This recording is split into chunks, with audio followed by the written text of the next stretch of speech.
Since the dawn of civilization, spies of every nation and culture have worked to infiltrate their adversaries and glean the information that will give their side the advantage. The stakes are sky high, the strategies varied and imaginative, and the ultimate sign of success is that no one ever even knew you were there. In each episode, we will explore the moral and ethical gray zones of espionage, where treachery and betrayal go hand in hand with cunning and courage. This is the Spycraft 101 podcast. Welcome to your clandestine classroom.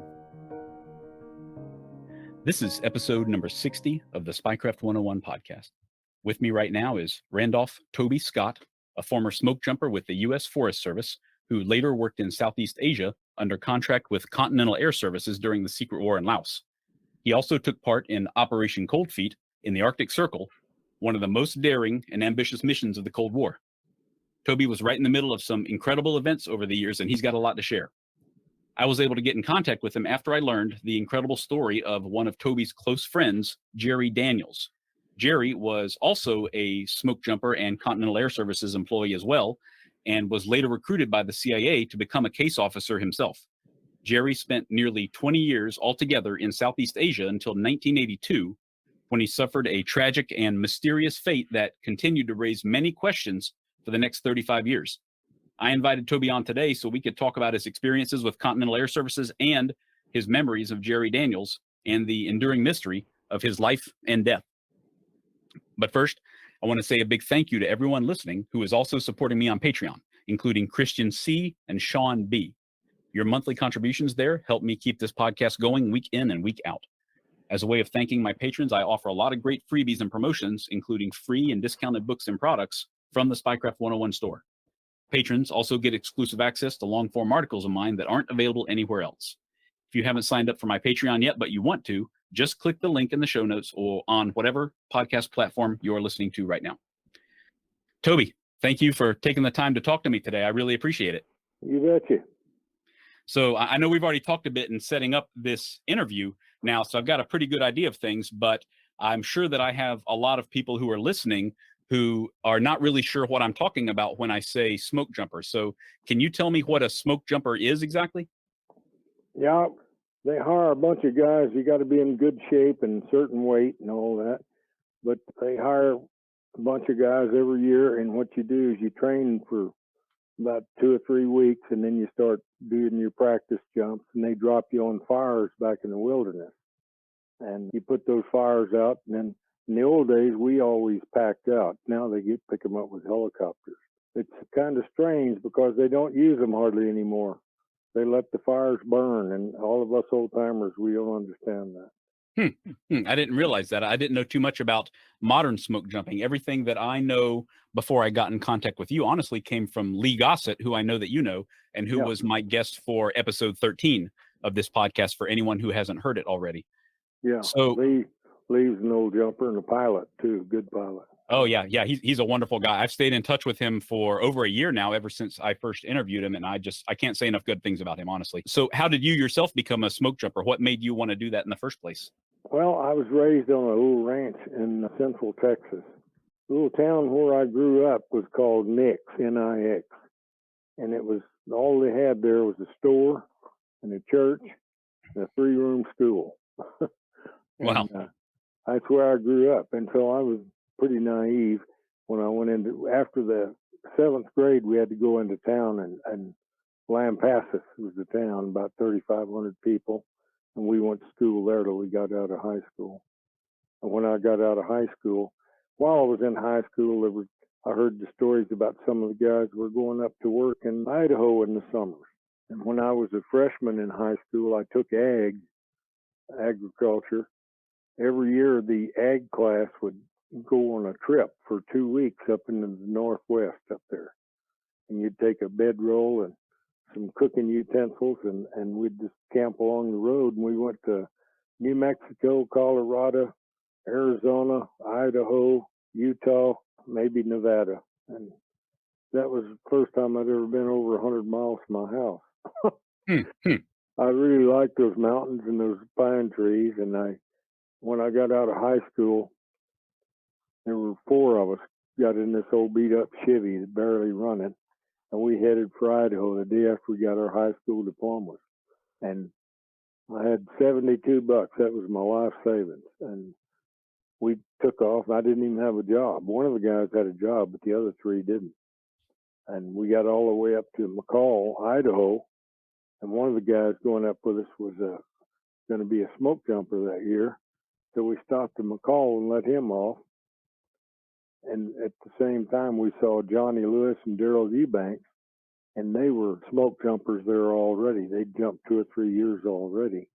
And we talked to them. And then I went on up to New Meadows, which was 10 miles north of McCall, and went to the ranger station, and I got hired there to pile brush that summer. And after a logging operation, and it's the first time I'd ever seen a chainsaw. Oh, wow. But I knew how to use an axe, and they liked that, because most of those guys couldn't do much axe work. But anyway, about a week after I started piling brush, the ranger came out there one day, and I think there were 5 of us. And he said, I've got the money appropriated to train 2 lookouts. We're going to man 2 lookouts this summer.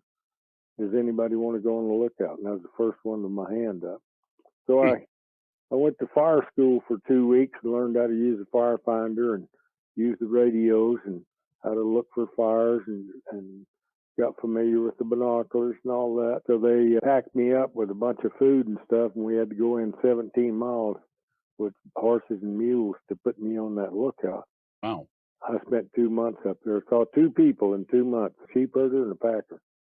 Oh, my gosh. I was 18 years old, and I started me a batch of sourdough, so I'd cook sourdough biscuits every day and sourdough hotcakes. And I had a 22, and you weren't supposed to probably, but I'd kill a grouse once in a while. I had to pack my water about 1.5 miles uphill to the lookout, so it taught me to be real careful with water.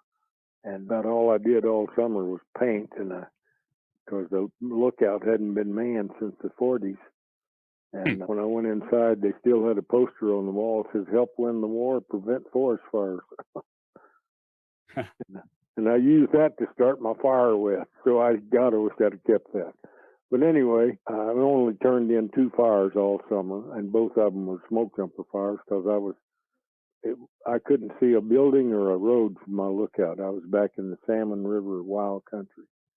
And both fires they jumped on. And so I got to see the smoke jumpers come out and put the fires out. But I didn't see them after the fire. So after that summer was over, I actually got me a hunting license and bought me an old 30-40 Craig. And I went elk hunting, and I killed me a big old bull elk first day of the season. And I had a lot of meat there. I gave most of it away. But that winter, I worked on a ranch in Texas, and I put my application in with the smoke jumpers, and I'll be darned if I didn't get accepted. And they were pretty picky. I was lucky, because that year they told us there were over 300 applications, and they only hired 21 people. And 2 of them flunked out. They didn't make it. But it was pretty tough training, so it was quite an honor to be picked, Yeah, I can imagine. I wound up, I jumped 2 years in McCall and 2 years in Idaho City, which was a kind of a satellite jump base out of McCall. We'd train in McCall and then go down there. Had 20 people that'd stay in Idaho City. I think I only jumped 4 years. I jumped 2 years in McCall, 2 years in Idaho City.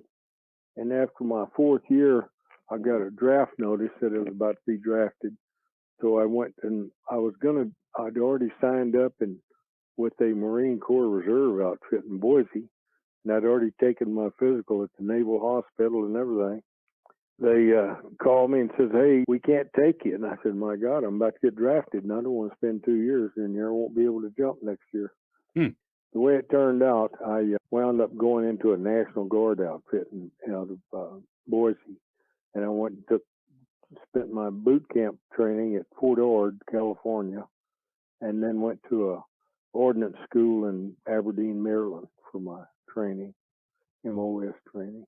While I was in the Army, I found out my dad had gotten stomach cancer, and he died just before I got out of the Army.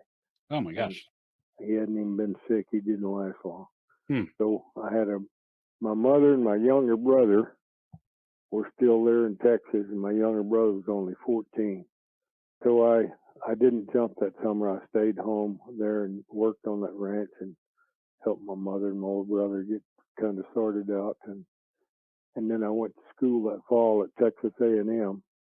I'd already spent 1 year at A&M. And that fall, I checked in again, and I was a night clerk in the Western Motel there in College Station. And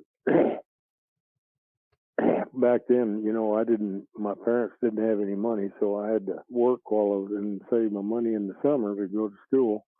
And back then, they didn't have any bank loans for students.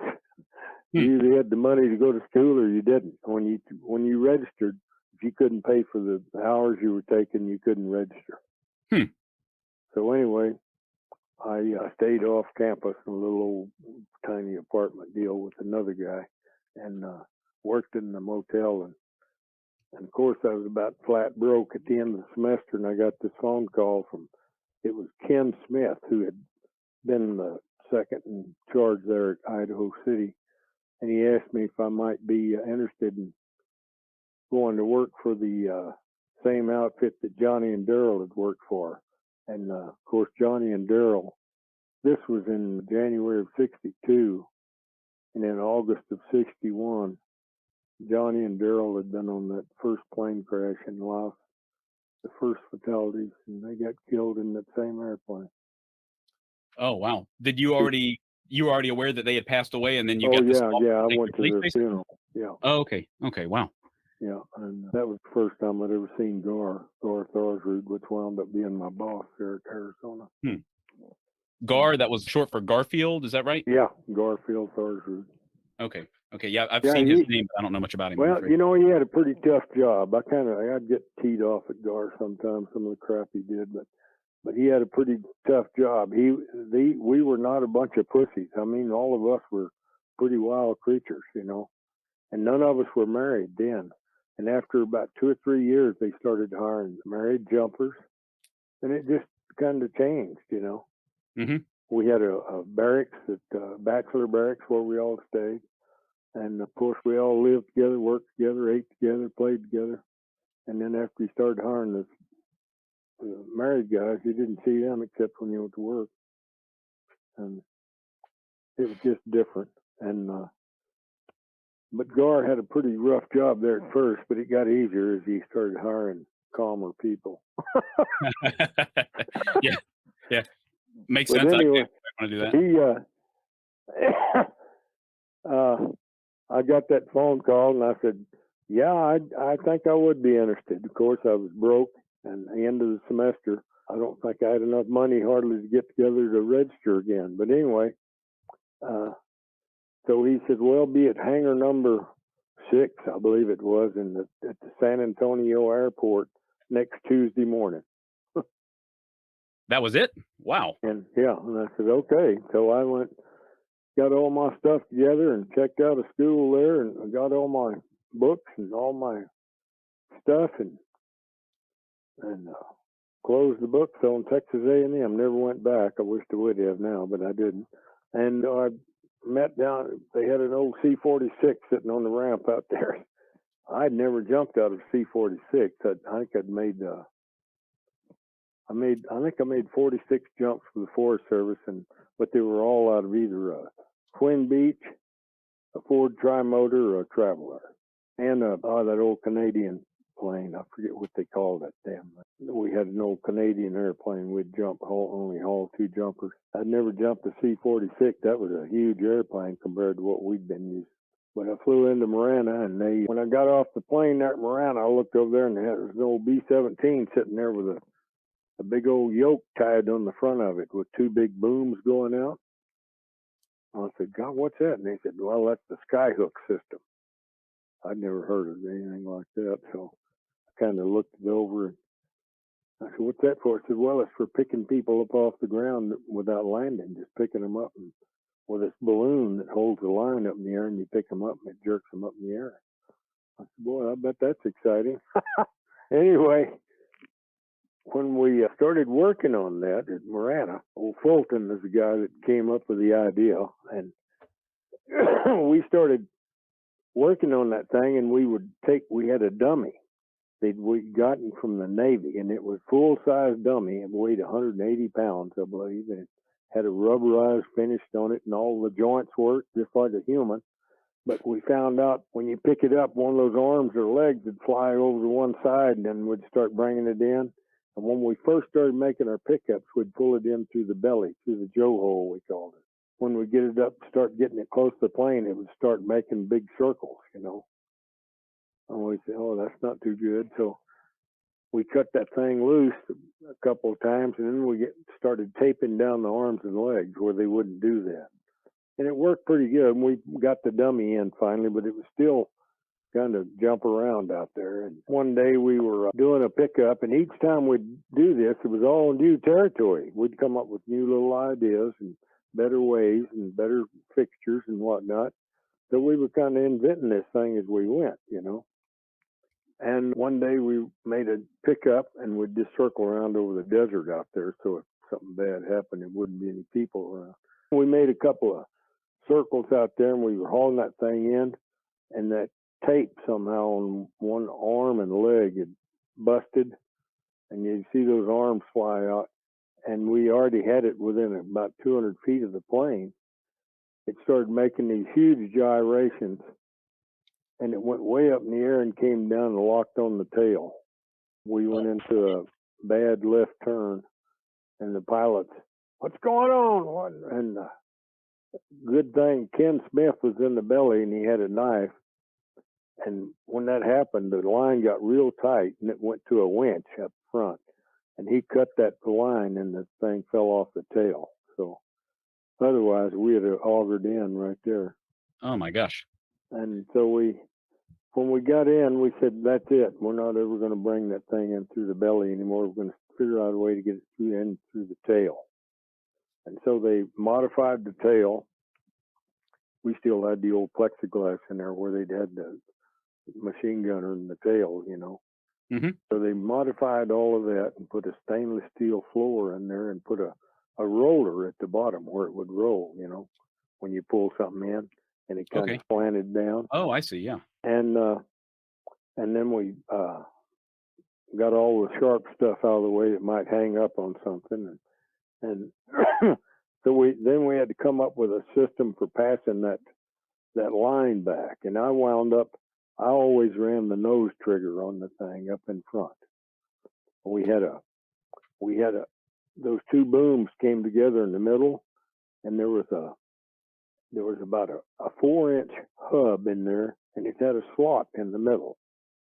And in the middle of that slot, there was like a firing pin right in the middle, about 3/8 of an inch across. What I would do, I would wind that thing up 2.5 turns. And it had a kind of a locking device in there where you could crank it up and it would catch. It wouldn't come loose until you hit that firing pin. And so I'd crank it up, and we had to cut a hole in the nose with the plexiglass and put a little special door in there where I could poke out there we had a little pole with an old rear view mirror off an old car, and we welded it on the end of that little rod, and I'd stick that out there because I couldn't see that firing pin, see? I had to have visual check to make sure that firing pin was extended, you know, so when it hit it, it would release that hub. And what would happen, you'd hit that thing, and the line would come in through that slot, and I had to make sure that slot was up and down, and it would hit that firing pin, and that hub would wind up 2.5 times, just have the line winding on itself. And that's what held it. We didn't have any knot or nothing. And as soon as we picked it up, then the line that went over the top of the airplane to the balloon, we had a brake card on the balloon. The brake card would break and the balloon would float off. And then I'd have to pull that in through the top. We had a little access hole up in the top there in the nose. I'd open that up and pull that nose in there and cut it off so it wouldn't be flapping around all over the airplane out there. And then they would start their process in the back. When the guy in the belly, the joe hole, he would be laying down the back of the joe hole, right on his belly with his arms extended. And when we'd make the pickup, that line would come right straight up under in the middle, right there at the joe hole. He would just reach down with one hand and grab the line, and you could hold it right there. Hmm. If you weren't there to hold it, it would go back down underneath the airplane. You couldn't reach it. So he'd just hold it with one hand, and then we would pass a block. I don't remember just now how we did it. We'd wind up passing a come along back there to the back. It would go to the winch, and then the guy in the tail would put it on the we put the come along, I guess, at the belly and passed it back to the tail guy, and then he would pull it inside, and then the winch it'd go up to. Then we'd take that line off the come along, put it on the winch, and the guy would pull that come along on the line, and it would pull it in enough slack so you could cut the line there at the joe hole.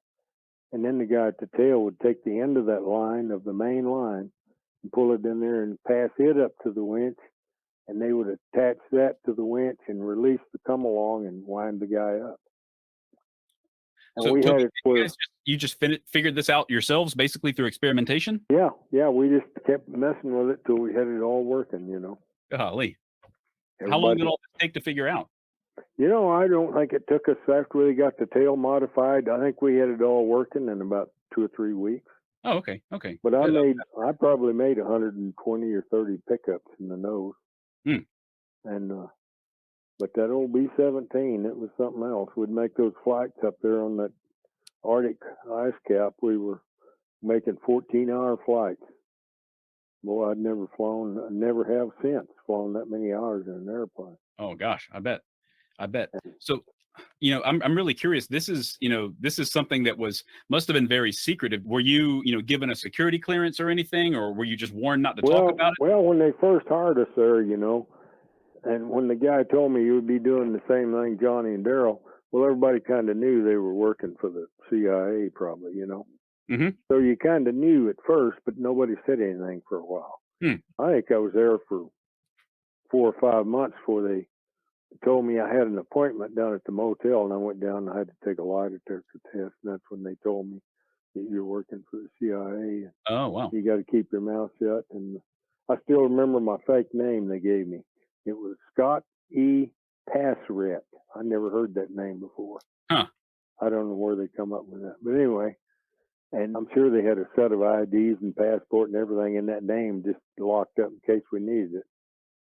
But the reason we had the Skyhook system to start with is Al Pope was a pilot, and he'd gotten in on that Indonesian revolution down there, and we wound up on the wrong side. Oh, right. Yeah, and he got shot up and had to belly in the rice paddy there in a B-26, and he got captured. And he was in a prison down in Indonesia, and they were going to execute him. Kennedy was the president then, and his brother Robert was the Attorney General or Secretary of State or something. I don't remember what he was. But anyway, we'd made a mock-up. I don't know how they got all the info. Of course, the old CIA deal is the need to know. If you don't have the need to know, you're not going to know.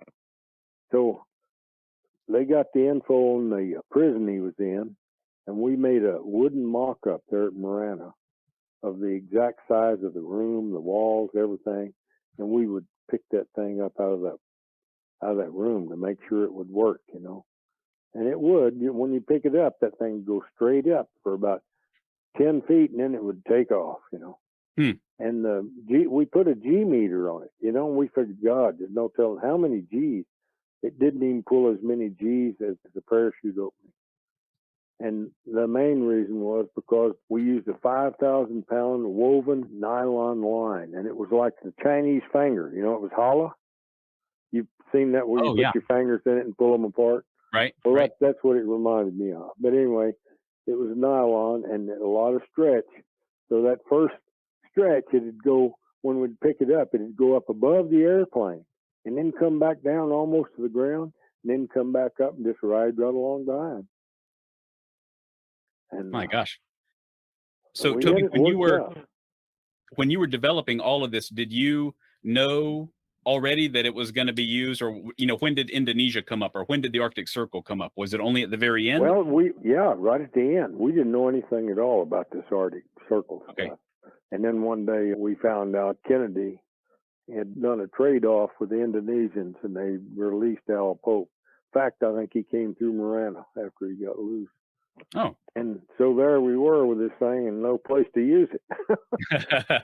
And about that time, I guess they'd been working on this Arctic stuff, with trying to figure out some way to sneak in there. The Russians, of course, had their ice stations. We had ours. They were just spy stations, and they had all kind of listing devices. We did too. We copied all their transmissions. They copied ours. We picked up on the only way they had to get into their ice station was with a fixed wing airplane. There were no helicopters then that you could refuel in the air like you can now. They couldn't do that then. So we picked up on their transmission. There was a big crack in the ice heading for their airstrip. It was moving about 20 feet a day towards straight for their airstrip. And there one airplane there, they couldn't get out of there if they got the crack in there, see? Mm-hmm. Because that crack, what it would do, it would shoot ice up in the air 15, 20 feet, Oh, wow. Where that crack had come together. So they kind of panicked. And of course, we listened to all this and we knew about it. They all loaded up on their plane and took off before it got to the runway, I guess. So this was, I think it was North Pole 8 was the one we hit, the Russian outfit.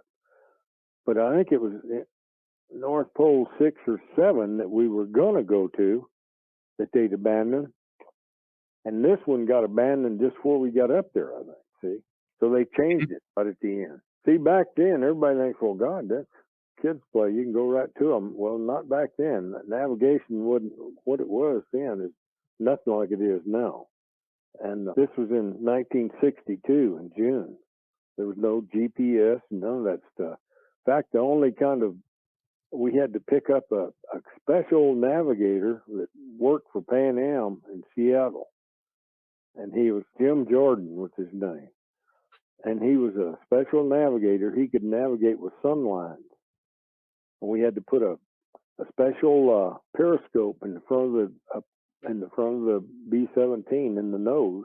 And it was just like the ones on a submarine, you could have those handles on each side. You could move it around and look at stuff. And what he would do, he'd look at the stars and navigate and the sun. And I don't know how it worked. He tried to explain it to me, and it was too much for me.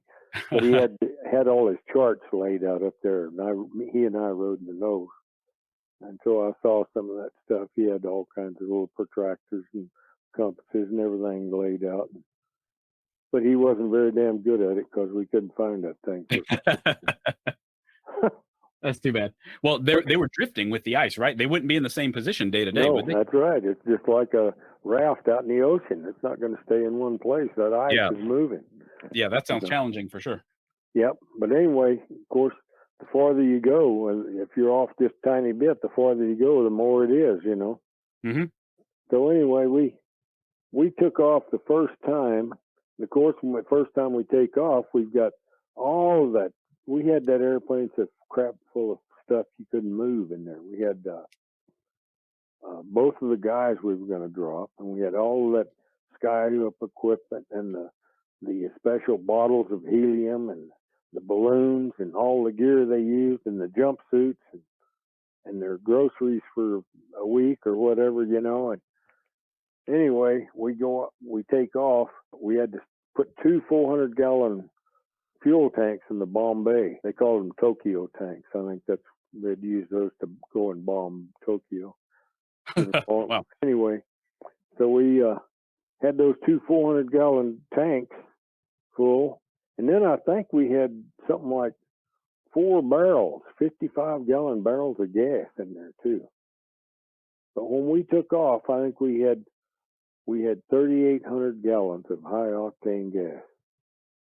And the only runway they had at Point Barrow, back then there was no oil or nothing, Hell, there wasn't nothing there but 4 Quonset huts. Mm-hmm. and a naval research station, which was really a spook station, CIA. But anyway, they had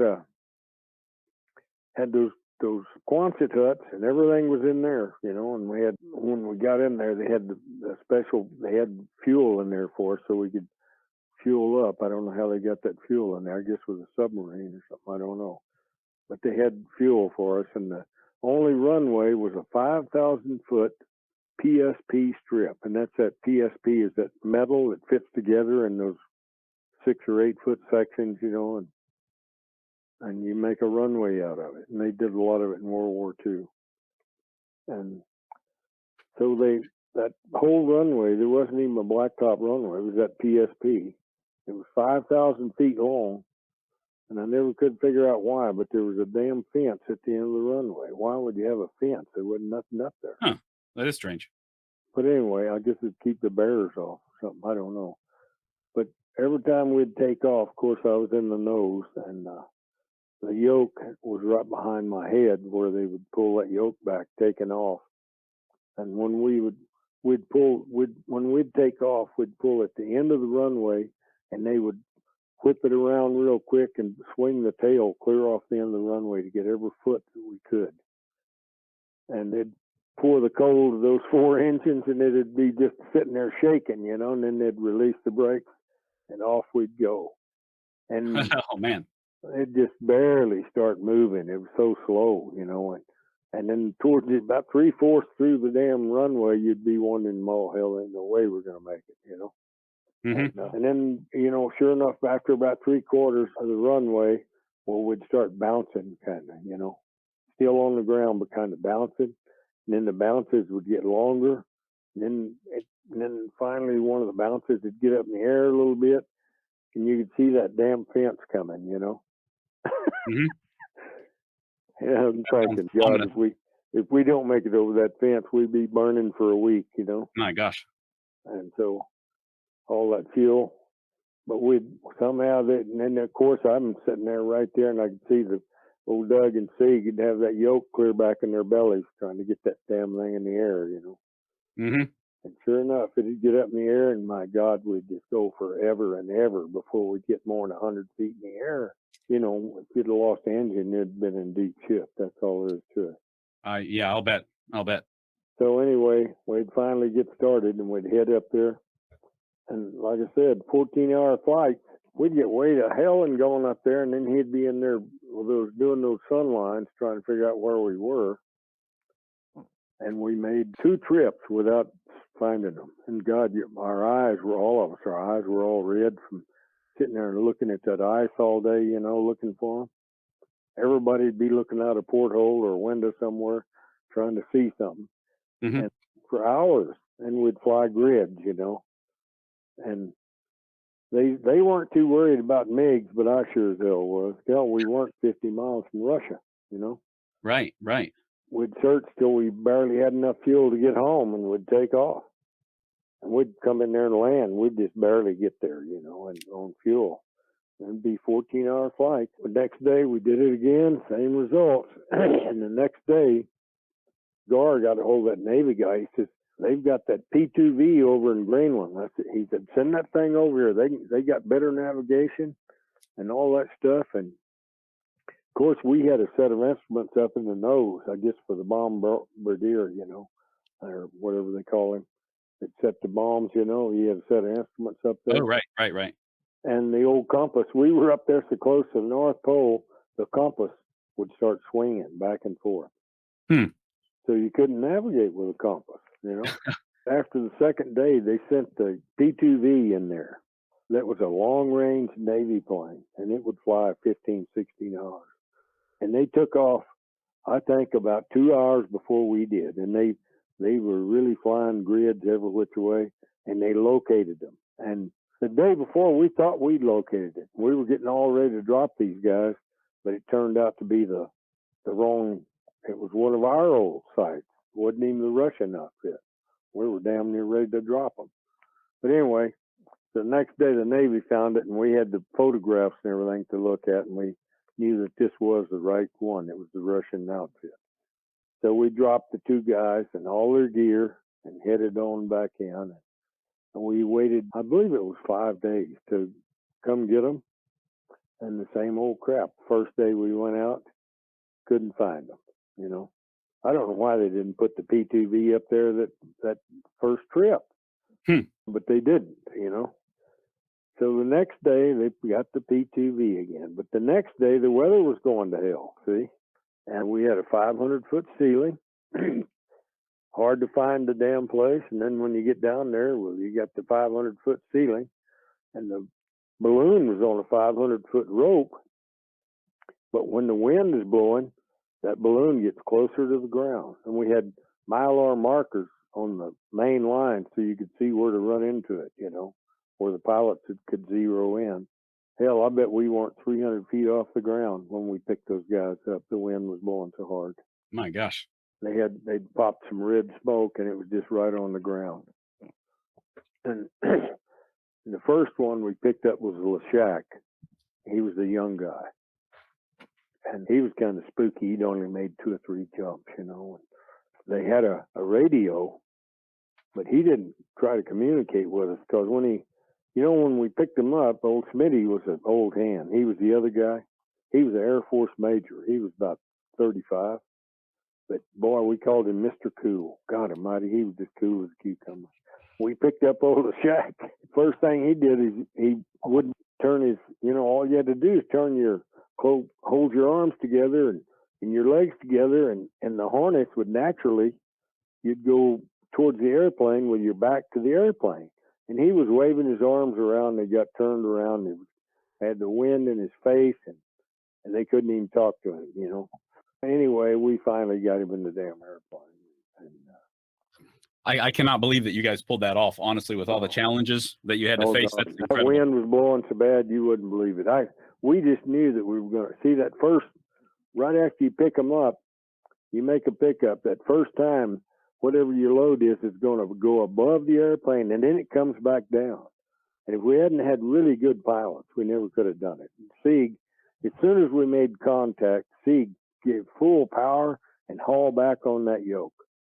And we went up about 150 feet, and that's what saved those guys. Otherwise, they would have bounced off the ice. Man, oh man. And anyway, and then you couldn't see. It was like vertigo. See, you couldn't, everything was white, no horizon. Everything's overcast. And it's a wonder we didn't just fly right into the damn ice. But we didn't. Sieg was pretty cool. He was a good pilot, and so was Doug. But we got Lashak in there. But he was hanging on to a damn bulldozer they brought in there, a little bulldozer the Russians had.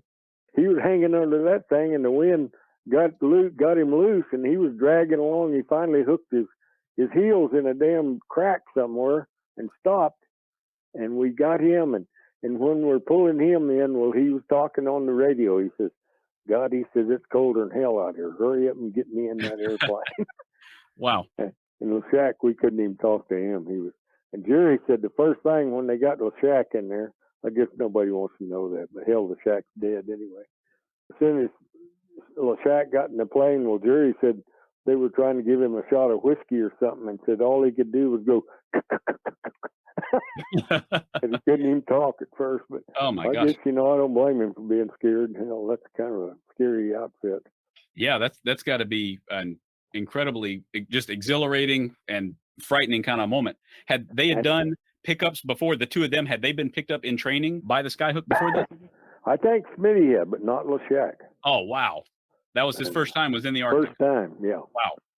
Yeah, he'd only made about 3 or 4 jumps, My gosh.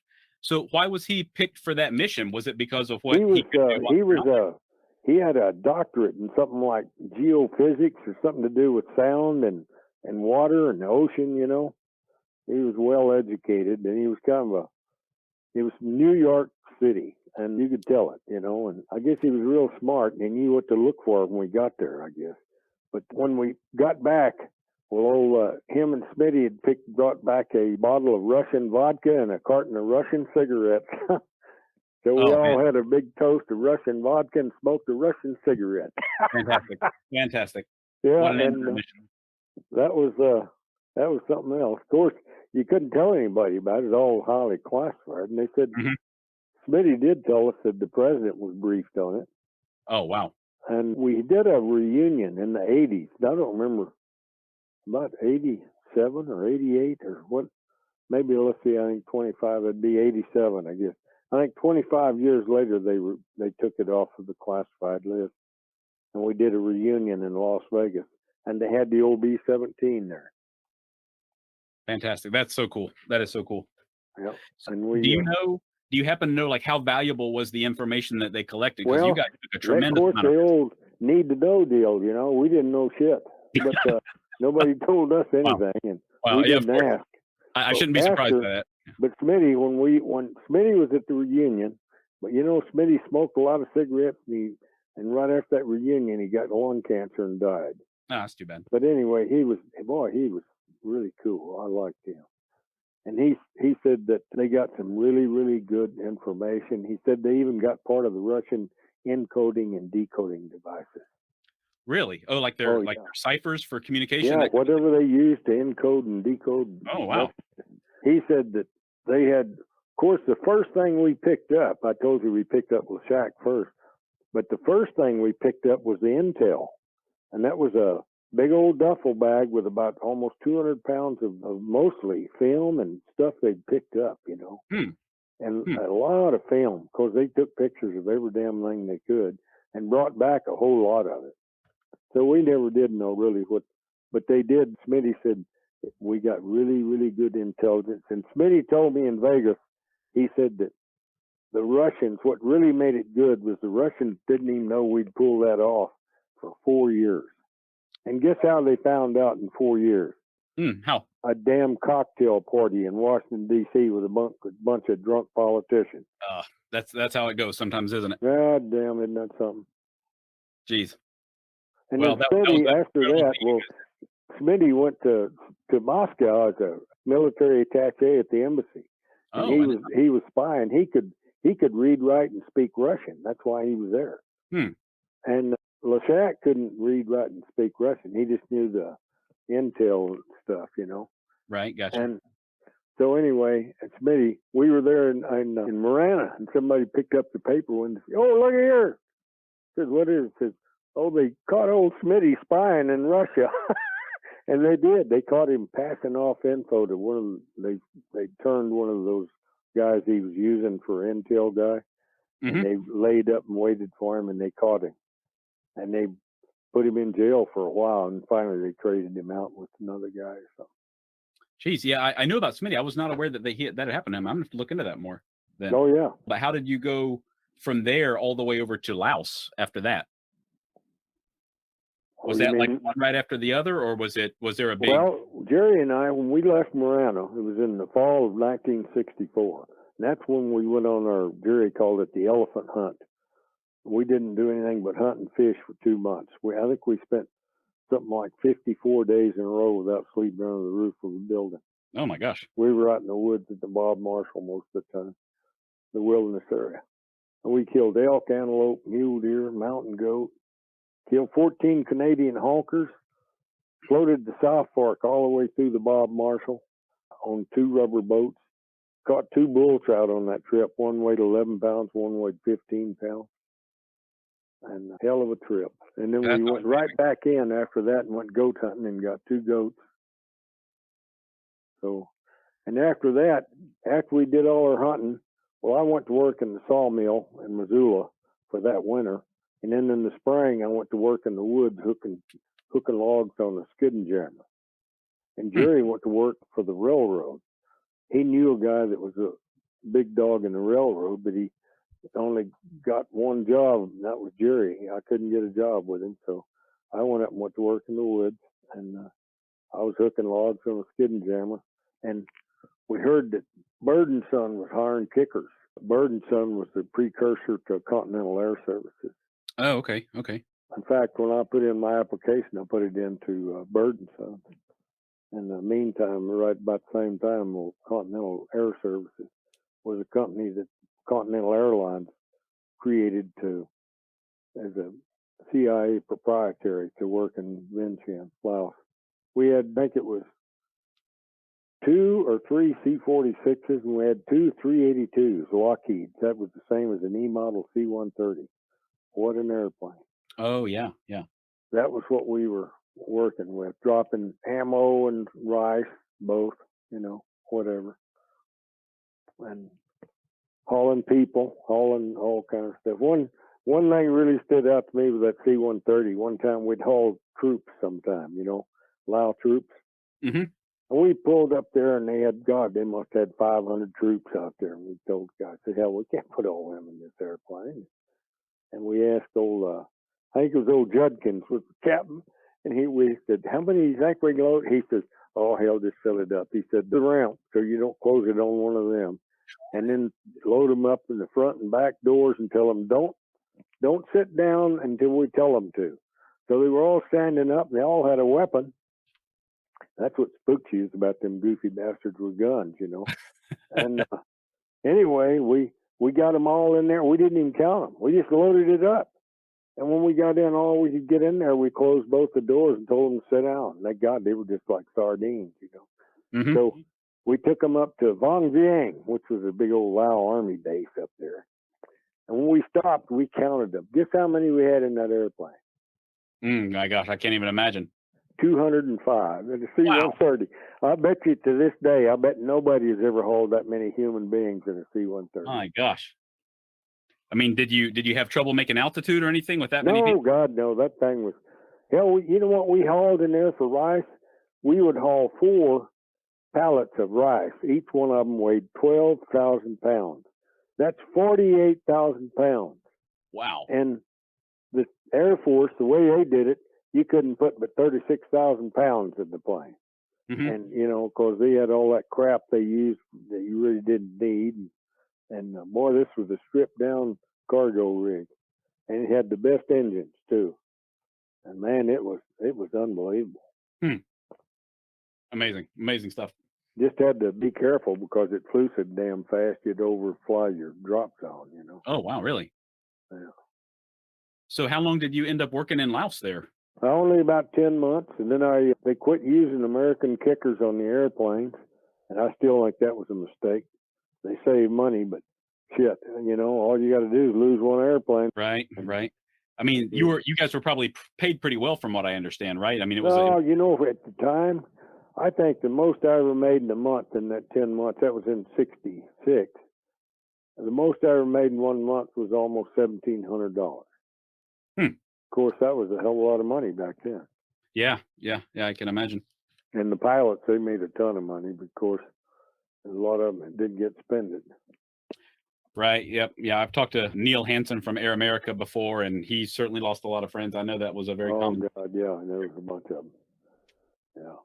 Well, I sent you that picture of that book that Kirkley put out. Did you see that? Yeah, I sure did. I haven't read that one yet, but I want to pick it up, certainly. Yeah, you want to get that. There's got some, look at all the pictures. The pictures are really good. They got some really good pictures. And I found out some info. I'm looking at it. I found out some info that I was really trying to find out about a guy that disappeared over there, and they didn't find him for 30 days. And I found out, all about the day he crashed and all that stuff. And I remember his wife was from a little town right close to where I was from, and they'd invite me over there. He was a Continental pilot, and they'd invite me over for Mexican food every once in a while. And boy, she could cook good enchiladas. Nancy was his, and they had 2 little girls. One was 7, one was 4. And Johnny got killed in that damn plane crash. Man, oh man. Bad deal. Yeah, you lose some good people. There's no doubt about it. It's a sad thing. So you were over there. I mean, did you like it over there? What was it that led you to leave after 10 months? Well, they quit using American kickers, so I went over to Vietnam, went into Saigon. I went to the embassy, and I got a list of the American contractors I knew I could get a job. And the first one on the list was Alaska Barge and Transport. I went over there, and they hired me that day, and I went to work the next day. And I stayed 5.5 years. Went to work for them as a radio operator, and when I left, I was the office services manager. We saw a lot of action over there as a civilian. I was there during the Tet of '68, and in Saigon. And my God, I saw more dead people in one day than I've seen the rest of my life. Really? Oh Oh, God, that must have been intense.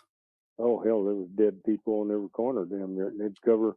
Vietnamese couldn't even haul them all off in time. They'd have them covered up with newspapers. It'd be all bloated up. Oh no. And damn, I remember one time I was there by our office, and here come two deuce-and-a-half trucks by there, and they were heading for the morgue at Continental Airport in Saigon, and they were full of dead Americans, both of them. Jeez, that must have been tough to see. Oh man, I couldn't get that off my mind for a long time. I bet. Were you living like in town there, or were you on a base or something while you were there? No, I was just on my own. The Alaska Barge gave us so much. They paid us and gave us a living allowance, and you could live wherever you wanted to.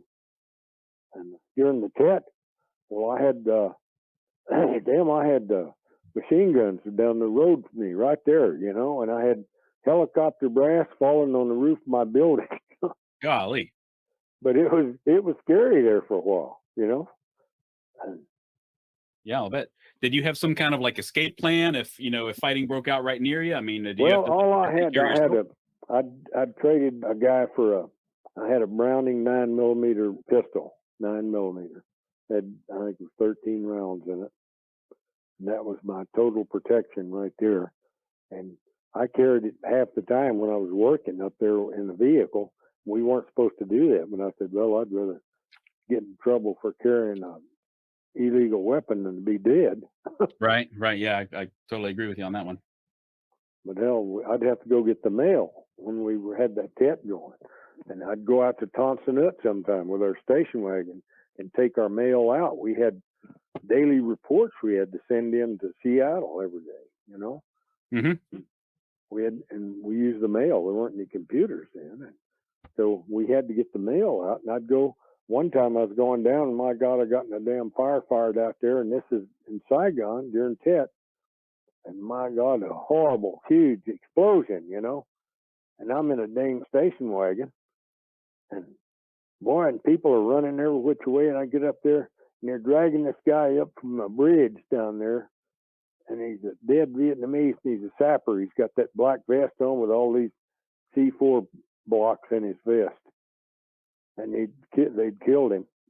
And he was going to try to blow that bridge up, but he had it underneath the sidewalk instead of the bridge. And he blew up the sidewalk.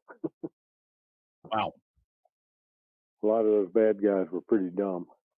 One morning I was going to work, and inside, I was about the Tet time too, and I'd walk to work, and I had to walk about half a mile where I lived in Saigon to where our office was. We had I was on the 6th floor. We had a 6th floor building, and I was on the top floor. I ran the message center then. We had the old, what do you call that thing, make those copies and all that stuff, addressograph and all that stuff, all the old machines that made copies. We had a Xerox machine, and it was a huge thing. It was one of the first ones, and nobody else hardly had any of those. But anyway, I was walking to work one morning. I hear a big old blow up about halfway to the office where we were right across from the morning market, the big, huge market in Saigon. And there was a big circle out there, a traffic circle, and there was a big park area in the middle, and they had a big walkway over the road on both sides where you go up above the pedestrian walkway. And what had happened, this sapper had climbed up in that walkway, and he was hiding up on that walkway, going to drop a charge down on a vehicle, a military vehicle, I guess, And he screwed up and blew himself up. Hell, he was scattered all over the place. Oh my gosh. But we were in Saigon. While I was in Saigon, I had 2 of those Russian rockets, that 122. And it hit within 50 yards of me while I was at nighttime. And one of them hit in the road right out, and it blew out a window or 2, but didn't hurt anything. And the other one killed 4 little Vietnamese kids right there. Part of my ceiling fell in. It was right there next door, and that huge explosion, this damn ceiling fell in. Started the fire, and I went out there. Hell, I didn't know what was going on. Those little kids blowed all to hell. But Dang, boy, there's a lot of bad memories there for a while. yeah. What made you stay? I mean, it sounds like it was a pretty terrible environment in so many ways. No, I mean, not really. What that's like that one guy was talking about flying over in Laos. Well, he said about 90% of the time, he said it's just boring as hell riding around those old loud airplanes, just all loud as hell, just not doing anything. And then the other 10% of the time, it's what you call frantic moments. yeah. All right, you got a good point there. Everything's blowing up or shooting at you or something, Mhm. Jeez. Yeah, so you had you're some either taking it easy or getting shot at, But it Right. was, I don't know. I just kind of liked exciting stuff. Probably why most of those guys started jumping. They liked excitement. Yeah, I mean, you Adventure, certainly had your share of it there. Yeah, we had a lot of fun. I met the best people I ever met in my life was those jumpers, old Jerry and Shep, Pete, Max. Goddamn, some really good troops. You guys really set a high standard back then. It certainly sounds like. So, Toby, you were only in Laos for about 10 months. You said you went on to Vietnam. Did your friend Jerry, did he stay in Laos the whole time, or did he go to Vietnam? Oh yeah, he stayed. He went back to work for GAR. He got his degree. He only needed a year, I think. He went back to school at Missoula and got his degree. Worked for the railroad there and rat-holed his money and went back to school. And he got his degree. And GAR hired him, called him and told him, hey, you got a job here soon. Hurry up and get done, So I told Jerry, I said, Jerry, you better not go back over there. They're going to get your ass killed. Of course, he reminded me of somebody that's going to take care of a little puppy dog for somebody for 3 or 4 weeks. Well, you get attached to him. That's the way he was with the Hmong. He got over there, and after 2 years, he was supposed to rotate out or something. He stayed. And in Vang Pao, he liked Vang Pao, and he liked the Hmong. I trained those Vietnamese. Well, what set apart the Tibetans and the Hmong then? Was it like a work ethic or something else? You could just tell that they were dead serious, that they loved their country, You can tell that. They cared for their country, and you could tell when they were training. The Tibetans, hell, we had guys that were from 22 years old to 50 years old training. Wow. Jumping. Never jumped in their life, 50-year-old guys. And we trained them at Camp Hale. I never did make any of those trips over there, but I helped train them at Camp Hale. Okay, yeah, that was for the missions going on in Tibet at the time. Yes. Right? Okay, you weren't involved in those? Nope. The last bunch that was trained, I helped train them over there at Camp Hale. We gave them jump training and dropped them at Colorado Springs at the air base. Gave them free jumps, all daytime jumps. Okay, but they made a really good impression on you there at Camp Hale, at least. Oh yeah, they weren't the best physical specimens, but they were dead serious, sincere, and loved their country, and that amounts to a hell of a lot to me. Yeah, it certainly does. It certainly does. And the Hmong are the same way. I've got, that book, when you get it, open it up and look at the picture of those Hmong soldiers. We used to haul some of those guys around up there to a hospital, wounded, And, well, yeah, I'll definitely have to look at that, but I can believe it. I mean, I haven't worked with any Hmong overseas, but the few that I know here in the United States that I've met, just wonderful people, just one and all, very family-oriented, very hardworking, very successful. And Vang Pao, I'll tell you one thing Vang Pao said about Jerry. Vang Pao said that Jerry Daniels was the only American that he ever knew very well that didn't lie to him. Really? Yeah. Wow. So that tells you something. So Landry and them other guys, they lied to him, Mm-hmm. And I never could figure out how Landry and them could look themselves in the mirror after walking out and leaving those Hmong surrounded by 200,000 North Vietnamese at 20 alternates. They slaughtered them, Mm-hmm. Nobody there reported it or nothing. Are you talking about like in 1975 when we were withdrawing and everything? Yeah. Yep. When Jerry pulled out. And then Jerry stayed over there seeing. I still got 4 or 5 letters I got from Jerry. I saved them. Of course, he could speak the language. He was fluent. If they couldn't come up with the right answers, they didn't go. And a lot of them got really pissed at him, In fact, you probably heard about the one he called Mystery Man. I don't know. Toby, if you don't mind, can you just back up a little bit? Because I know what you're talking about because I've read so much about Jerry, but, people listening, hearing about him for the first time. So he was there for years and years and just totally immersed himself in the culture, right? Yes, that's right.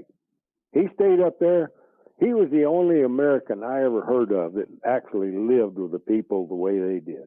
The only one. The rest of them would be up there. They'd have a nice building built, and they'd have plumbing and cooks and maids and all that shit. Not Jerry. Mm-hmm. And he lived right there with them. And Vang Pao Vang Pao thought the world of Jerry, and Jerry thought the world of Vang Pao.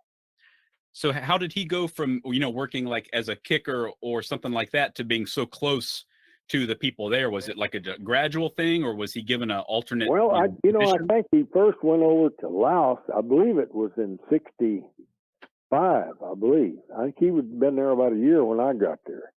Okay. But first time he went to Laos was when Johnny and Daryl got killed. He was over there as a kicker then. He was only about 19 years old. Oh, wow. So he was there even before you got into country. Okay. Wow. Oh yeah, he was in '61. He was over there, but he only spent, I don't know, 6 months maybe not even that long. They rotated him out, But he was there with Johnny and Daryl. In fact, he was there when they got killed, Mm-hmm.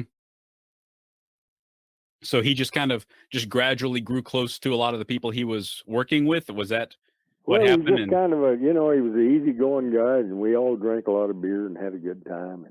And Shep and Jerry and I joined the Arizona Rodeo Association at Tucson. Hell, we rode in about 7 rodeos, and we never were real good at it. But I got a 4th in horses one time, barebacks, and a 4th on a bull one time, but they only paid 3 money. So I was screwed there. But anyway, I used to rub that in on Jerry. I said, Jerry never did ride a bull. That's the only bull I ever rode out of 7. I rode 1 out of 7. I got a 4th place. And I'd say, well, Jerry, some of us have been on a bull for 8 seconds. He said, go to hell. Shep rode saddle broncs, and Jerry and I both rode bulls and barebacks. We had a bareback rigging and a bull rope. You didn't have to pack a bunch of stuff around, just a pair of spurs and a glove, and your rigging. And we'd go. Of course, it was an adventure for us. Mm-hmm. Just something we wanted to try, see how good we were. And we weren't too bad. We was just getting there when we quit. And the reason we quit, Gar was on us all the time about, you're going to get hurt. We said, hell, Gar, it's not any more dangerous than jumping out of an airplane. Said, hell, we told him, we said, come to this rodeo. We're going to be riding it. Come on and see this rodeo next Saturday night. He said, all right. So him and Audrey went to the rodeo to watch us ride. So me and Jerry did our thing, and then here comes Shep on a saddle bronc. I'll be damned, about 2 jumps. He got bucked off, hung his foot in the stirrup, and that horse dragged him all over the damn arena about 3 times. And they finally got him loose from the damn horse, and he was laying there, and they hauled him out the damn ambulance to the hospital. And and Shep, he was okay by Monday. They kept him overnight at the hospital, but he just got bruised up, nothing broke. He looked like hell. But anyway, Monday, Gar called us in and said, all right, boys, said, either going to be rodeo riders or you're going to work for me. You're not going to do both. And that was the end of our rodeo. I bet. Gar did have a tough job, it sounds like, with you guys. Well, we were working there. That was in '62, 3 and 4. All the guys worked in the loft. None of them were married then, see. Oh, right. It's kind of like the smoke jumpers, There wasn't none of us married, and we were jumping. And now they're all married. Hell, they've been there 40 years,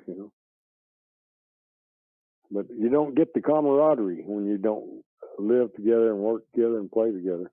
Yeah, that's true. In McCall, we had a chow hall.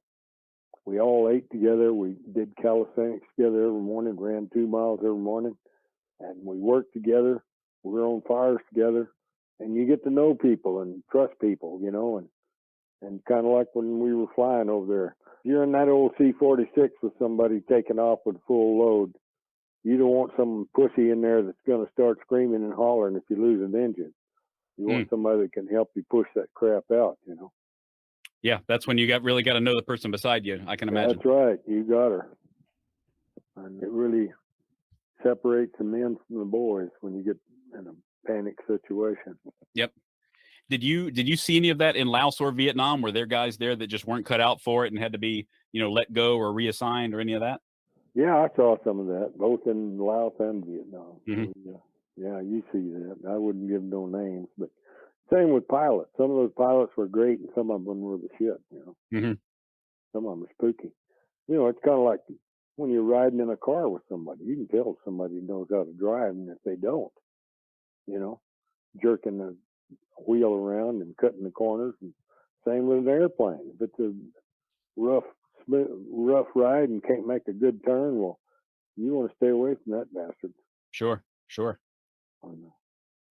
So Toby, with Jerry, from what I recall, I mean, he worked for years, for Continental and all that, but eventually he did get picked up by the CIA proper, right? Oh, he was working for the CIA proper all the time, but oh, really? Continental carried him on their rolls as an employee. Oh, he was okay. what they called a customer over there. The Oh, CIA guys were called customers. And interesting. Okay. we had a lot of unwritten laws over there. Like you didn't let any reporters get on an airplane. I don't give a shit who they were. Mm-hmm. And any strangers, we didn't let nobody get on an airplane unless we knew who they were. The only civilian we hauled around up there was not Pop. Well, we'd haul Pop Buell once in a while, but he had a chopper. But we'd Father Bouchard, that was his name, that French priest.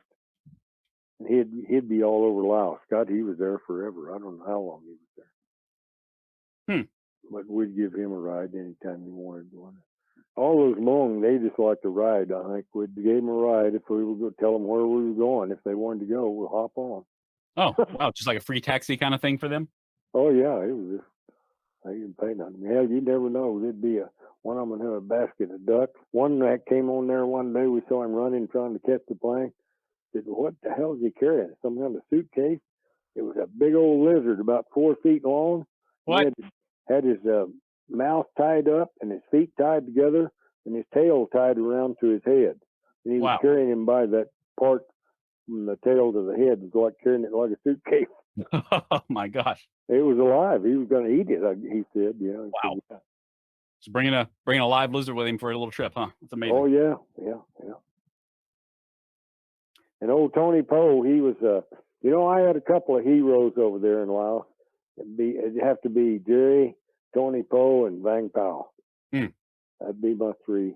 And they were great people. And I tell you, when Tony first went over there, my God, I think he first went over to Laos in something like 58 or something like that, right after Dinh Minh Phu. Dinh Minh Phu was 54. Mm-hmm. When he went into Laos, he was Special Forces, or if he even had Special Forces, he's probably something else. I don't know, but he was one of the elite. Right. He came into Laos, and he was a teetotaler, did not smoke, drink, nothing like that. And hell, by the time he left over there, he was a alky on that damn old Lao, that sorry rot gut whiskey those Hmong made, Oh, geez. Just the a habit. I mean, just was it like to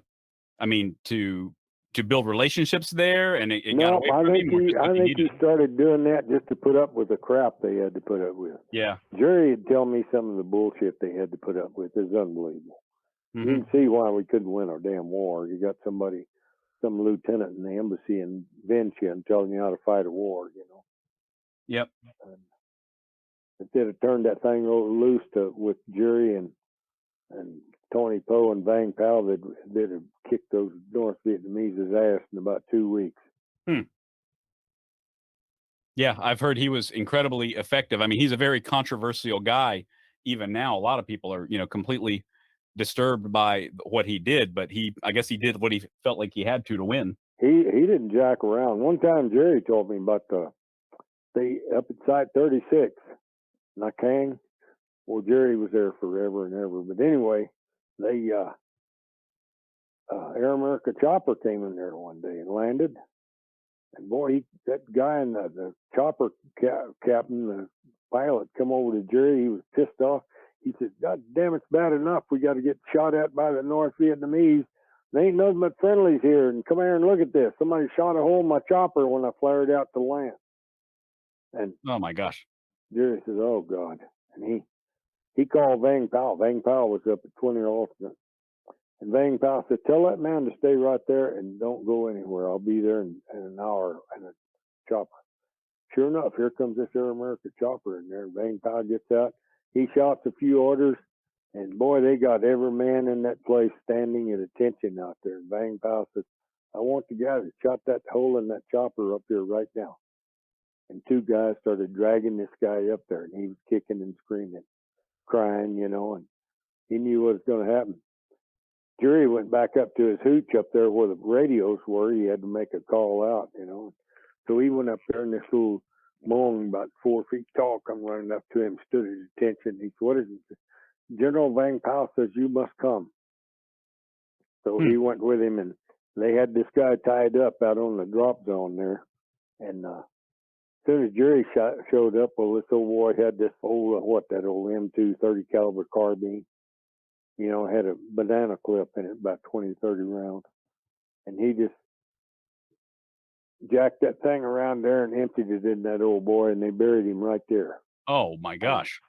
And Vang Pao says, you tell the chopper pilots about this. And Jerry did. He says, Vang Pao's famous saying was no more problem. My gosh. No more problem. Any idea why he was shooting at the Air America chopper? Was he a... Jerry said they asked him, he said, I just always wondered if I could hit one of those things. Oh my gosh. Wow. Bad mistake. Well, he found out, yeah.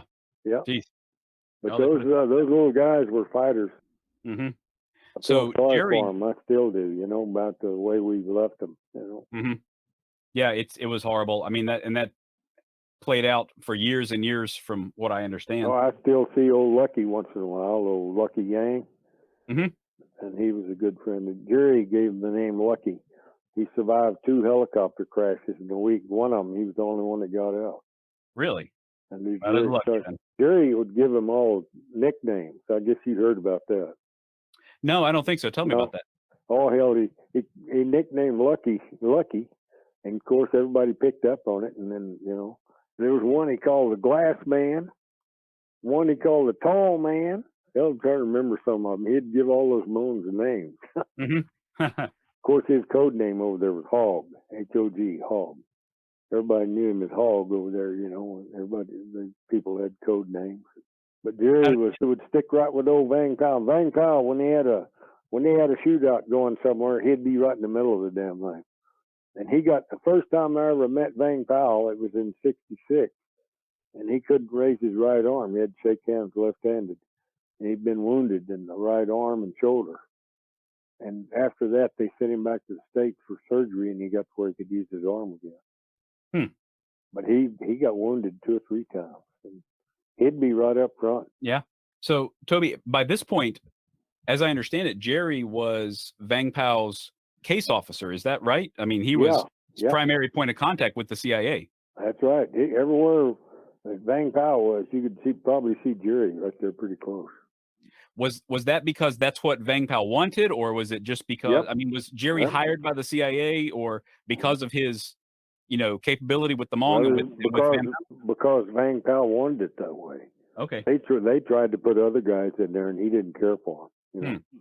Jerry's the one that stuck, and Jerry would eat with the people. He'd get squat down on his ass and eat sticky rice with his hands, and just like the Hmong.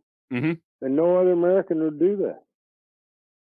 And they'd all want to go back to 20 alternate at night or something, or go into Vientiane for the weekend. Hell, he didn't do that. He stayed right there.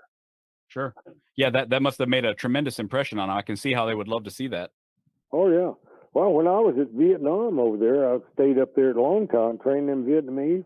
Well, Jerry and I used to kill a lot of doves down there in Arizona. We'd big on bird hunting. We'd go shoot the hell out of those doves with our shotguns. And when I got over to Vietnam, they had that 5,000-foot strip, and we were out in the middle of the boondocks. And hell, every morning I could hear those wild chickens crowing out there, just like a banning, And I started noticing there were doves out there on that runway picking gravel for their crawl. Hell, they looked just like our doves. So I got a hold of the guy. When we first went out there, we went into Saigon to the armory at the embassy, and they told us we could pick a handgun and a submachine gun. Well, I'd never fired a submachine gun, so I took 4 or 5 different kinds. Hell, I had a Spicer and a Uzi, and the one I liked was that Swedish K. That's one I stayed with. But they had a Thompson, every kind of gun in the world you could have. So I tried them all, and I stayed with the Swedish K, a Browning 9mm pistol. And so I called the guy at the armory on the radio, and I said, "Hey, I need a 12-gauge shotgun and some bird shot, number 8 shot or something." He's all right. Goddamn, about 2 days, the truck come in here. Guy's got me a case of ammo, number 8 shot, and a damn riot shotgun, with the sling on it, and it holds about 6 rounds or something. And I got a Vietnamese out there that could drive our Jeep. And just about sundown, well, that runway, they had it for those Japanese, and it was real wide. God almighty, it must have been 150 feet wide and 5,000 feet long. Big laterite dirt strip. Laterite is kind of like caliche. It was kind of a red stuff with shells in it, Mm-hmm. Made good runway. Anyway, I'd get that Vietnamese, and I'd sit on the hood of that damn Jeep. We had a sack there. I would drive down one side of that thing I'd tell him to drive real slow down there. Those doves would fly up, and I'd down them. And hell, when we make about 2 rounds, I'd have that damn sack full of doves. And we'd go in and clean them and take them over to the Vietnamese chow hall and cook them up. And I'd eat with the Vietnamese every once in a while. And most of the time I'd eat with the Special Forces guys.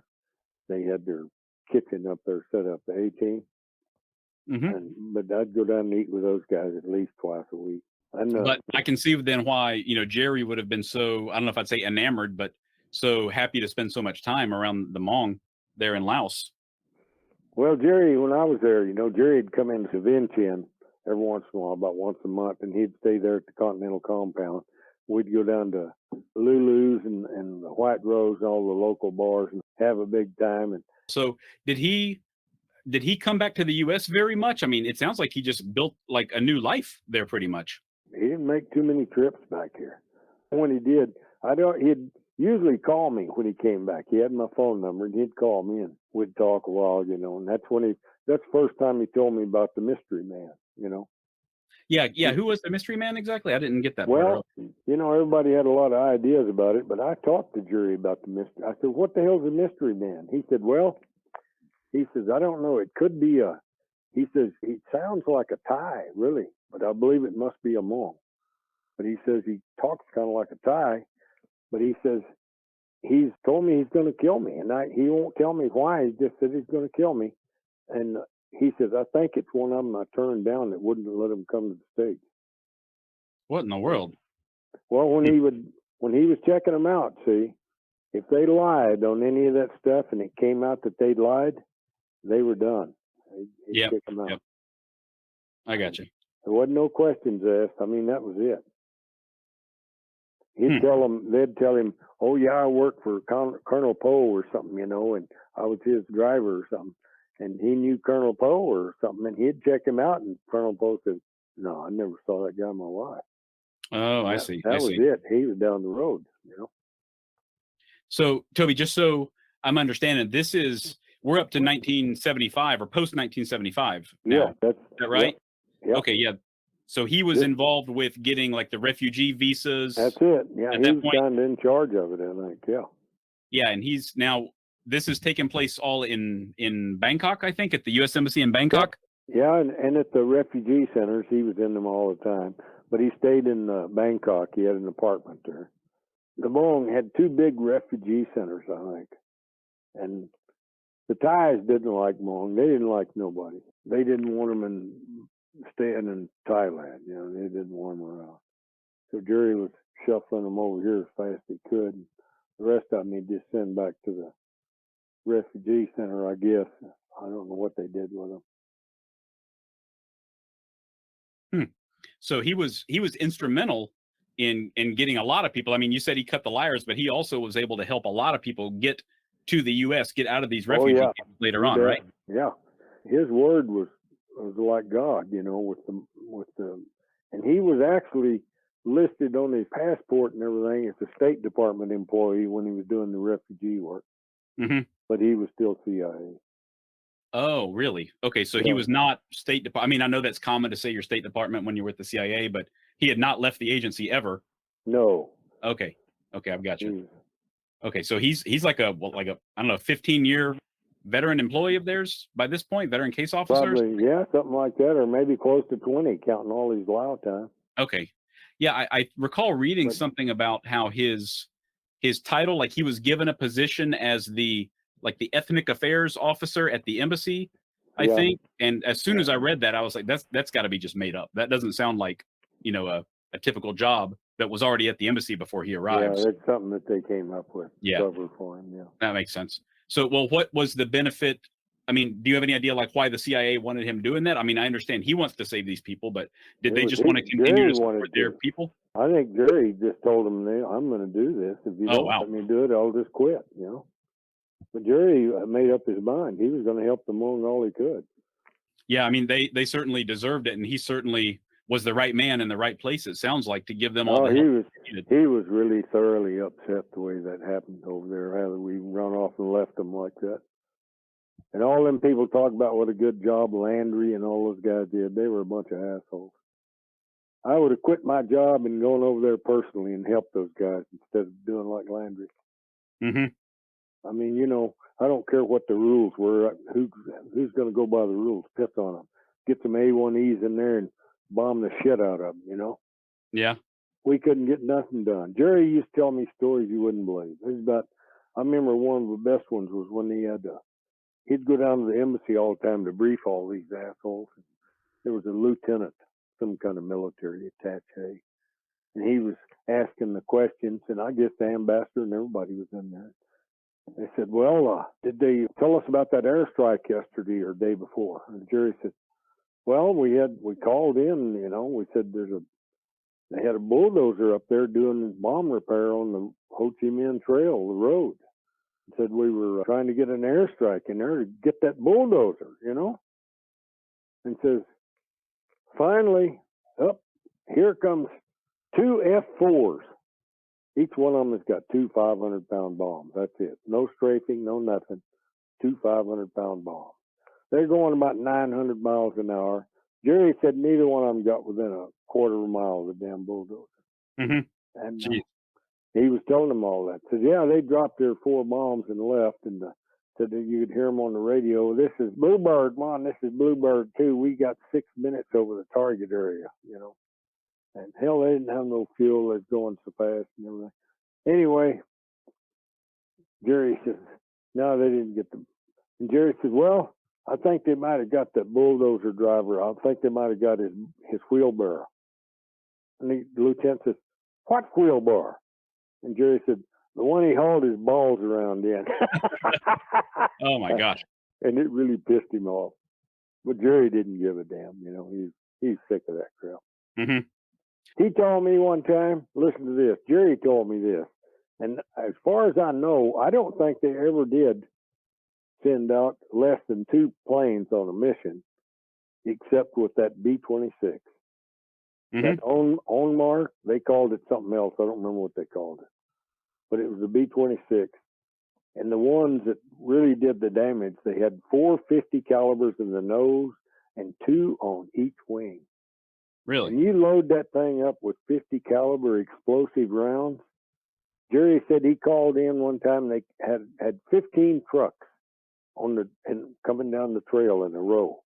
And he called in just at daylight. Said that they came in with that. I can't remember what they called those things. They had a name for them. But anyway, Jerry said that guy came through there right out of the sun on him, made one pass, and he swooped up in the air and called Jerry. He says, well, I can't understand it. I only got 12 of them burning. One pass. Wow. And that's what he would try to get he couldn't pick his airplanes or nothing, They couldn't call their shots, He sent them a damn F4 going 900 miles an hour with it. Jerry used to call them as a $10 million airplane and a 10-cent pilot. Wow. They didn't like to hear that, Hmm. And Jerry, as far as the yellow rain, I talked to Jerry and wrote him letters. He wrote me back, all that stuff. Jerry said the yellow rain was nothing but bullshit. Said they had all kinds of rewards posted for anybody could bring in yellow rain, any samples or anything like that, or stories, or anybody had been hit with yellow rain, go to the doctor and let them scrape it and look at it. And he said there must have been 100 of them tried this shit. None of it said it was either pollen or just dust, or none of it was poison. And Jerry, they didn't want to hear that because they were really pushing the claim that the North Vietnamese and the Russians were dropping chemical weapons on them, Mm-hmm. And Jerry was the kind that says, if they were, I'd let you know, but they're not doing that. And they didn't want to hear that shit. And I think that might be one of the things that got him killed. Really? Yeah. I mean, he was getting ready to pull the plug. He told me a couple of times, he wrote me when I was at Alaska Barge and asked if he thought I could get a job there. And I said, hell yeah, you get over here, I'll get you a job. And he was ready to leave. He was getting sick of it. But if it hadn't been for Vang Pao, he would have left. I'll guarantee you. Now, is this what, like 81, 82 at this point? When is this exactly? Oh, hell, this would have been, this is in the 70s. Okay, yeah. All right. Hell, the 69, 70, along Oh, geez. Did you stay in touch with him pretty regularly after, 75, when he was just there in Bangkok for years working out of the embassy? Oh, yeah. We'd write letters back and forth. I didn't keep all his letters. I think when he got killed, I looked around and found a bunch of old boxes of junk, and I think I wound up with 5 or 6 of his letters. Still got them. Good. Yeah, that's wonderful. I showed him to old, what's her name? Gail Morrison. She saw him. Oh, yeah. Yeah, biographer of his. I think one of them is he was telling me about trying to get him a job, and so he's really getting fed up with these assholes. I think I might have seen an excerpt from that one in one of the articles about him, if I'm not mistaken. But yeah, he sounded very upset with how things were going there in Bangkok with the whole refugee process. When Gail Morrison wrote her book, they had a book signing over here at Hamilton. I think it was Hamilton over in Montana here. And I went to that. I wanted to go over there. And there must have been 50 or 60 people there. And there was a couple of older couples there. And this one guy, I'm just sitting there listening. And he gets up and he says, well, I'm so-and-so. I work for the State Department. And I never did see any evidence that Jerry Daniels did not believe in yellow rain. And as soon as he said that, I said, hold it. I said, I knew Jerry as good as anybody. He told me on several occasions that yellow rain was nothing but a bunch of bullshit. And that's the words I used right in front of everybody. Oh, he got red-faced and sat down and shut his mouth. Yeah, can you tell us about the yellow rain for those who don't know? Well, we were pushing that theory that yellow rain was something that some kind of chemical warfare that the North Vietnamese and the Russians were dropping on the Hmong. Of course, nobody would be more interested in that than Jerry, Right, of course. He told me, several times. He said, no, I just begged them to bring me any kind of information, that'll show me a sample of it. I guarantee you, I'll take care of it and get it to the embassy and they can check it. He said, none of it ever panned out. He said 3 or 4 of them was pollen, Oh, wow. And dust and all kinds of junk. He said none of it ever. He said he never did actually see people that were sprayed from the air that told about it and had scars or anything like that. No evidence, Yeah, I'm sure if anybody it would have been him, as well as he was liked and respected. Jerry sure as hell wasn't no friend of the Russians, Of course. And so he just wanted the truth. He didn't give a shit. It teed him off to see they were lying like that, Yeah, I can imagine. He sounds like, he had a lot on his mind there, well, a lot hell, going on. He was I told you, I read that thing by Janet Ray. She was here at my house with Miles Johnson. And that must have been 20 years ago, or 15 at least. And she was still upset about that when she came here, and she was still chasing down info about her dad, when she was here. And look at all the crap that she put up with trying to get information. Oh, I know it. Yeah, she told me all about it. Yep. Yeah. And like Jerry, they talk about, well, they don't have any proof that Jerry was ever murdered. I said, hey, I said, you think we didn't have American doctors in Thailand, all over Bangkok, many American doctors? Jerry's brother, Jack, had a doctorate in physiology. You think he didn't know what carbon monoxide is? And he said, that's bullshit. There's no way he could have got killed with carbon monoxide. He said, the bottom of the door was an inch off the floor. He said a mouse could climb under there. That carbon monoxide would have gone to the bottom and gone out the bottom of that door. Jerry was in a bed. Can you tell us, how was he found exactly? Because you and I know, but a lot of people don't, of course. Well, I think he'd been out on the town tooting it up, drinking. And he'd fell off the wagon. He'd go on the wagon, for 6 months at a time, never drank a beer. And when he'd fall off, look out. But anyway, he'd fell off the wagon and he'd been out having a few. And this Thai kid was with him. I think he kind of took to that Thai kid. He was helping him. He was just trying to help the kid going to school. He'd let the kid stay in his apartment sometime. And the kid was staying there. What gets me, Jerry was pretty big. He had a pretty high up job. And you'd think if he didn't come to work, somebody would kind of be interested in that, wouldn't they? Right. Well, hell, he'd laid there 2 or 3 days in that heat in Bangkok before they decided to go up and check on him. And, of course, he'd been dead. Hell, they couldn't even tell who it was. They couldn't even tell if it was a Caucasian or nothing, He was just about melted. So anyway, they got the Thai doctor. And when they flew him back to the States, they flew him to New York instead of coming back to Hawaii. Really? Yeah. And they stopped in New York for a day or two. I think 1 day. Why would they do that? And when they got him, they went west. They went west from. Yeah, from Thailand? His body came in here from New York. Huh. Yeah. I would not have expected that at all. That is very odd. That's there's so many red flags, Right. And the carbon monoxide and all the crap and why would you have a Thai doctor doing an autopsy on somebody that's way up in the embassy? Mm-hmm. Yeah, there's got to be a medical officer. I mean, that's the whole point of having a medical officer is for the needs of the embassy personnel, right? Yeah. And then when the body got there, it was in a sealed coffin.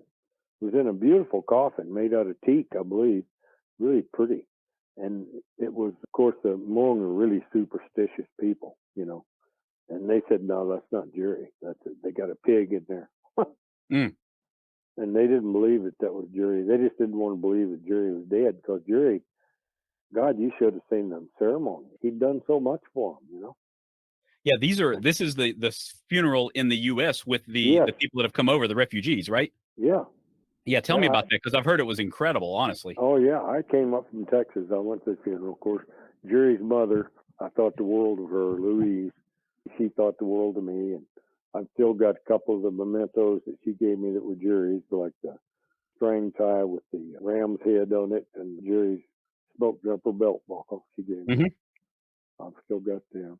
Louise, she was really upset. Then they were talking about, says, Kent, the animal man, I call him. Kent was saying, well, do you think we ought to pop that casket open? I told him, I said, by God, if that's my brother, I would. I don't care what they say.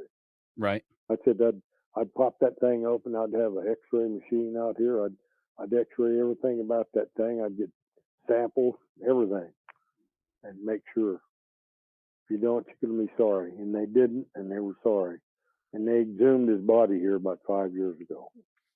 And it was Jerry. They did the DNA and all that. Okay, yeah, I've been wondering now about that for a long time because it took, was it 35 years basically to actually do a DNA test? Yeah, probably that. And there were no broken bones or bullet holes or nothing like that. So it looks like he actually died from the carbon monoxide. But, what caused the carbon monoxide, huh? Yeah, that's a real, freakish accident to happen to a guy who was, so well known.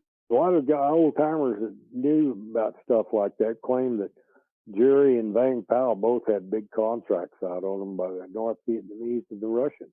Mm-hmm. That anybody could kill them and get a lot of money. Yeah, yeah, I could see that. I mean, what is your personal opinion about it after all this time? I mean, do you think that it was an accident or something more? No, I saw too many lies about the CIA. Yeah. Like John Merriman, I told you about that. Yep. Yep. That really pissed me off. About my Agent Orange deal, couldn't even get a goddamn physical. Hmm. That really double barrel pissed me off. I'm not kidding. I was Yeah, I really can imagine. upset about that. I was really upset. I mean, not like wasn't trying to file a claim. I just, hell, the way they had that on TV, it sounded really bad, and I wanted to get a physical. They claimed they didn't have any record of me ever being in Vietnam. You know. Right. They just wanted to shuffle you out the door and let you stop Yep. being a problem. It sounds like problem for them anyway. Go away and shut up. Yeah. Man. Kind of like Janet, you know, same deal. Yeah, yeah. She was on quite a journey. I mean, she's still on that journey in so many ways. Yeah. I think. If you don't shut up, we'll quit sending that $225 check twice a month. Yeah, yeah. It's a carrot and a stick at the same time, unfortunately. Yeah. So you mentioned that they didn't do the tests at first. Now, was that because of his mom, Louise? They just didn't want to upset her? That was kind of the impression that I got about it. Kind of Louise, I think, and Kent, between them, they'd call the shots, and Jack too, I guess. But I think Jack wanted to open it. I wasn't there when the decision was made, but the Hmong just almost insisted, no, we got to open it, you know. Mm-hmm. Yeah, that's anyway, a tough situation. I mean, Louise, his mom and everything. Upset. She wasn't thinking straight anyway. She was really upset. Sure, But sure. Jerry was her favorite. Goddamn. Yeah. Yeah, what a tragedy to lose her son like that. And I mean, he had been through so much. I guess she kind of had to understand, you're going to go spend years in Southeast Asia during the war, something could happen. But this, of all things, is unexpected. Well, Ken Hessel called me, and Hessel worked with us down there in Arizona. And Ken Hessel wound up marrying the sister of John Lewis, who got killed over in Laos. Mm-hmm. But anyway, Hessel called me and told me about Jerry. He said, well, old timer, I hate to tell you, but old Jerry bought the farm. I said, oh, goddamn. Oh, man. I said, what was it, damn helicopter? He said, no. Found him dead in an apartment in Bangkok. And the red flag went up, boy. You can't believe anything they tell you, nothing. Mm-hmm. And it could have happened just like they say, but I doubt it very seriously. They got a bad reputation for lying to people. Right, yeah. Just like they don't have any conscience either, Like Merriman's widow telling her that he was killed in a car wreck. Mm-hmm. What kind of bullshit is that, huh? Yeah, it was a plane crash in the Congo, right? Yeah. He was strafing those bad guys with I guess it was a T-28. And they shot him up, and he had to come in there and belly that thing in and make an emergency landing with no landing gear down, and mangled both his ankles. He broke his ankles, and I think one of them was compound fracture. And he was back in that jungle where it never gets cold, hotter than hell. And they couldn't get him out of there for some reason. I don't know why. But by the time they got him out of there to a doctor, he had gangrene and he died. Oh, man. What a way to go. Yep. That was it Operation Makasi? Am I remembering that right? I don't remember. I just think heard it was about the it, Congo operation. Yeah. Toby, you went through a lot of stuff back then, and your friends did as well. Do you think that after all this time that anything else is going to come out about Jerry or about the Hmong situation, anything like that? Or do you think the book has kind of been closed on that now? I think it's done. I really do. I think there's so many of them people that know what happened that will, like Gar knew a lot of stuff that he took with him, Mm-hmm. I think it was real selfish of Gar. I mean, he knew a lot of stuff that would have been real history, Mm-hmm. And he didn't talk about it. He wouldn't talk to Gail Morrison or anybody. And it's a shame, really. Yeah. Was he just a private man, or did he feel like it was not appropriate to ever, see the light of day? I think they were all so damn indoctrinated into that crap. I don't know. Yeah. Even after some of this stuff is not classified anymore, some of these guys that were lifers still won't talk about it. Like, I can't talk. I said, bullshit. That's 50 years ago. Who gives a shit, Yeah. I mean, a lot of stuff does get declassified eventually, but it's hard to say what remains. I think a lot of them like the intrigue and the crap that goes with it, Yeah, I can't talk about that. Right. Like they already know something, so that's enough for them. Yeah, I hear you. Yeah, it's just just part of the way they do stuff, you know. Yep, that's unfortunate. Well, I'm really glad that, honestly, I've gotten the chance to talk to you, and that Gail got the chance to get a lot of information as well. This is some absolutely fascinating stuff, and people, they want to hear about it, and they need to hear about it as well, so it's not forgotten. So I really appreciate you telling me about all this stuff you today. you need to get a hold of Pullman and Damon Tabor, both of those guys. Okay, yeah, I've got Damon's name written down, and let me get Pullman's full name from you after this, and I'm definitely going to look him up. I was already trying to search for him yesterday, and I couldn't find him, within the first few minutes, so I'm going to keep looking. But I punched in just on YouTube one time several years ago, and it came up and told, he's done several documentaries in Europe and about the Cold War and this and that. So he's well known over there. Good. Yeah, that's what I love to hear. Honestly, I'm very interested in hearing about that, especially knowing from you that it's the real deal. Yeah. Well, I kind of suspected it wasn't, but when I checked it out, he checked out the way I looked at it. Good. Well, Toby, for people that are listening, are there any other good books besides what we've mentioned, or good documentaries, besides the Pullman documentaries, that you can recommend to people that want to learn more, after they hear it from you? Well, I tell you what, there's so many of them that just got so much crap in it that's just not true, Yeah. I told Hessel, I think you and I are the only two people that didn't write a damn book. Everybody in the country wrote a book about some of that stuff. And, Yep. And a lot of it is kind of like that, the guy I was telling you about that put all that crap out without checking it out, Oh, Driscoll, I think it was, right? Yeah, Driscoll. Yeah. God, that's horrible. That's a shame. But, you got some great memories, and you formed those great relationships and some unforgettable experiences, it sounds like. Yeah. Some things are they so crazy they sound unbelievable, but they did happen, some of them. Yeah, I know. It's kind of weird. Dang. Well, Toby, this has been a wonderful talk. I really appreciate it. I'm looking forward to getting this one out in front of everybody who's going to be very eager to hear from you. So I really appreciate your time tonight. Oh, yeah. Well, there's probably a hell of a lot we didn't cover if you ever want to call back.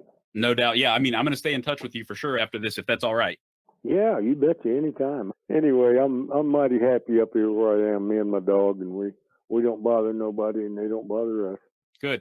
Well, if you don't mind, next time I'm out that way, I would love to look you up. Yeah, you're welcome anytime. Okay. All right. Always got a cold beer. All right. That sounds wonderful. All right.